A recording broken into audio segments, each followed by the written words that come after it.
Christmas night was supposed to feel warm and safe, the kind of evening wrapped in soft lights, shared food, and familiar laughter. Our house was full, family members shoulder to shoulder in the living room, plates heavy with holiday meals, gentle music humming beneath the noise of conversation. I did my best to stay present, smiling when expected, playing my part as if everything was fine. Then, without warning, my wife made a joke. It wasn't light-hearted. It wasn't harmless. It was sharp, deeply personal, and aimed directly at me. At first, the laughter around the room was hesitant, unsure whether it was appropriate. But she didn't stop. She leaned into it, revealing private details I had trusted her to protect. The laughter grew louder, more confident, more cutting. Heat rushed to my face as eyes turned toward me. She beamed, soaking in the attention either unaware of or completely indifferent to how deeply it was hurting me. In that moment, I understood something painful and permanent. The deepest humiliation comes from the person who should be guarding your dignity, not exposing it. I didn't argue. I didn't explain. I didn't defend myself. I quietly stood up, grabbed my jacket, and walked out into the freezing night without a single word. The cold air hit hard, sharp and honest. Snow crunched beneath my boots as I walked aimlessly, driven only by the need to escape. Inside, the party carried on. Laughter spilled through the windows as though nothing had happened at all. That realization hurt more than the joke itself. As I walked, my mind replayed the moment again and again. Not to craft a clever response, but to understand the truth. This wasn't accidental. It was intentional. Confident. The kind of confidence that comes when someone knows you won't push back in front of others. I saw clearly how often I had ignored small jabs to avoid conflict, how my silence had taught her there would be no consequences. That night, for the first time, I refused to absorb the blow quietly. Leaving wasn't dramatic, it was necessary. I spent the night at a small roadside motel nearby, staring at the ceiling as holiday lights flickered outside the window.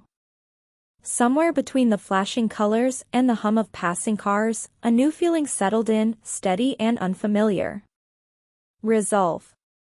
By morning, my phone was overflowing with messages. Some were confused. Some were irritated. None were apologetic. She wanted to know why I had overreacted, why I had embarrassed her by leaving. I didn't respond.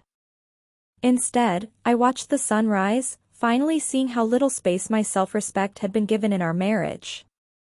I thought about the guests, the laughter, and how my discomfort had been turned into entertainment. This wasn't about a single joke. It was about respect, or the absence of it. My years of silence had allowed this pattern to continue. That morning, I decided it would stop. I checked out of the motel, returned home briefly, packed only what I needed, and left a note on the kitchen table. It wasn't angry or emotional. It was clear and direct. I needed space. I needed respect. And I needed her to understand that some boundaries, once crossed publicly, can't be repaired with quiet apologies. The consequences didn't arrive all at once. They came gradually, the way real consequences always do. Family members began asking questions, not accusing, just curious. Why did he leave? What exactly was said? When the story was retold without laughter to soften it, the joke didn't seem funny anymore. My absence became noticeable, uncomfortable. That evening, her calls turned frantic. She finally apologized, and it sounded sincere. But apologies offered only after the damage is visible feel more like cleanup than remorse. I listened once and told her the truth. Being embarrassed in private hurts, but being humiliated in front of others permanently changes how you see someone. She cried. I didn't feel victorious. Pain isn't a currency to trade, but neither is silence. In the days that followed, the ripple effects continued. Family members who had laughed that night began pulling away. Friends reached out to me privately, admitting they had felt uneasy but hadn't known how to intervene. That mattered more than she realized. A person's reputation doesn't collapse in a single moment, it shifts based on how that moment is remembered later. At work, she struggled. Distracted. Emotionally drained. Meanwhile, I felt unexpectedly calm. Still wounded, yes, but no longer small. I started therapy. Not to rescue the marriage, but to understand why I had tolerated so much for so long. I learned that people who belittle others publicly often rely on silence to maintain control. Remove that silence, and the entire dynamic changes. When we finally spoke face to face, neither of us raised our voice. She asked if I was leaving her. I told her I was leaving the version of myself that accepted disrespect. Whether the marriage survived depended on whether she could understand that distinction. She tried to minimize it, calling it a joke, blaming stress, alcohol, anything but responsibility. I didn't argue. I simply said that intent doesn't erase harm, and laughter doesn't cancel cruelty. That quiet honesty exhausted her more than shouting ever could. Accountability is heavier than anger. For the first time, she saw me not as predictable, but changed, and change unsettles people who depend on you staying the same. The holiday decorations came down silently. No music. No jokes. Just space. She apologized again, this time without excuses. I believe she meant it. But sincerity doesn't undo what's been done. Trust isn't repaired with words, it's rebuilt through consistent action, slowly, without an audience. I told her I needed distance to decide what I wanted next. That frightened her more than any outburst ever could. Chosen silence carries weight. It forces reflection instead of reaction.